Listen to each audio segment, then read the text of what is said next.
이재명 정부 부동산 정책 완벽 분석. 안녕하세요. 부동산의 모든 궁금증을 풀어주는 정답맨입니다. 부동산 초보 정답거리예요. 오늘은 이재명 정부의 부동산 정책에 대해 이야기해보려고 해요. 맞아요. 정답걸림. 최근 부동산 시장이 뜨겁죠. 강력한 대출 규제부터 다주택자 규제까지 변화가 많아요. 자, 그럼 바로 시작해볼까요? 광주광역시 모든 부동산 매도, 매수, 임대, 임차 투자 상담 가능합니다. 정답 공인중개사 사무소에 문의해주세요.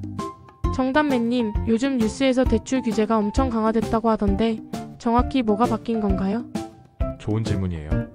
이재명 정부의 6.27 대책은 부동산 투기를 잡기 위해 대출을 꽉 조이는 정책이에요. 예를 들어 주택담보대출 한도가 6억 원으로 제한되고 생애 최초 대출의 LTV, 즉 대출 비율이 80%에서 70%로 줄었어요. 또 대출 만기도 50년에서 30년으로 짧아졌죠. 와, 그럼 집 사기가 훨씬 어려워진 건가요? 그것은 지방별로 영향이 다르고 평가가 다르게 나타날 겁니다. DSR, LTV와 상관없이 대출 총량 자체를 제한하니까 특히 대출 의존도가 높은 분들은 타격이 클 거예요. 이건 투기 수요를 줄이고 실수요자 중심의 시장을 만들려는 정부의 전략이에요. 그럼 다주택자들은 어떤 영향을 받나요?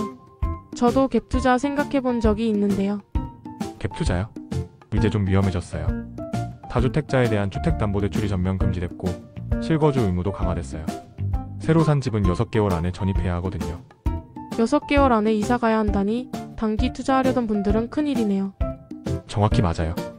정부는 캡투자 같은 투기 수요를 억제하려고 강하게 나왔어요. 단기 차익을 노리기보다는 장기적인 관점으로 부동산을 봐야 할 때죠. 그럼 이런 규제 때문에 부동산 시장이 어떻게 변할까요? 집값이 내려갈까요? 좋은 질문이에요.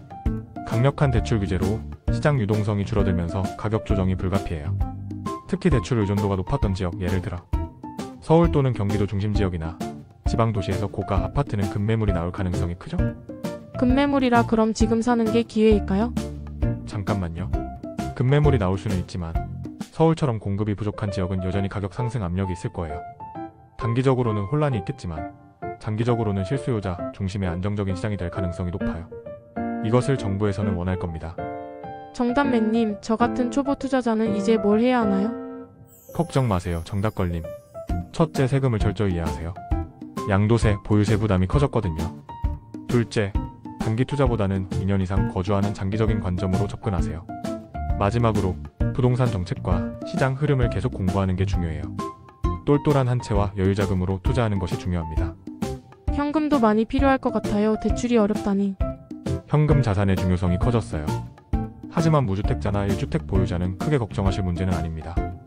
본인의 형편에 맞게 선택하시면 되는 거죠. 대출이 어려워지면서 고가 부동산은 현금 부자들에게 유리해질 가능성이 높죠. 이것도 일부의 사람들에게만 해당되는 거니까 걱정하지 마세요. 예를 들어보면 아파트 대출을 6억을 받고 1년 이자율이 4%라고 한다면 원리금균 등상환으로 월 납입액이 약 200만 원 정도 됩니다. 자, 오늘은 이재명 정부의 부동산 정책과 그 영향을 알아봤습니다. 이 정책은 투기를 잡고 실수요자를 보호하려는 의지가 강해 보입니다. 맞아요. 초보 투자자라면 정책 변화에 맞춰 꼼꼼히 준비해야겠어요. 앞으로 정책이 많이 발표될 거라고 하네요. 지방별로 핀셋 정책이 나왔으면 좋겠습니다. 여러 지자체와 협의하고 AI 데이터를 활용한다면 충분히 좋은 정책이 나올 거라고 기대해봅니다. 그리고 아파트 빌라만 보지 마시고 토지 상가 건물, 공장, 상고 모텔 등등 많은 부동산 매물이 있으니까요. 조금 더 넓게 투자를 고려해보시면 좋을 겁니다. 정답 공인중개사 사무소에 문의해주세요. 다음 영상에서 더 알찬 정보로 찾아올게요. 구독과 좋아요도 잊지 마세요.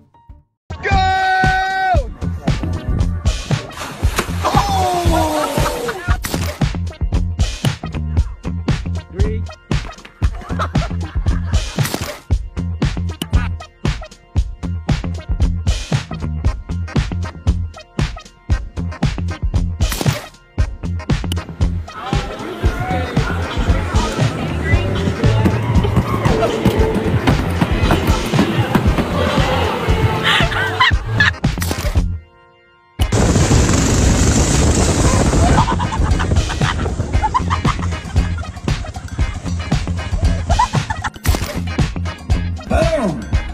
In 3, 2, 1, go!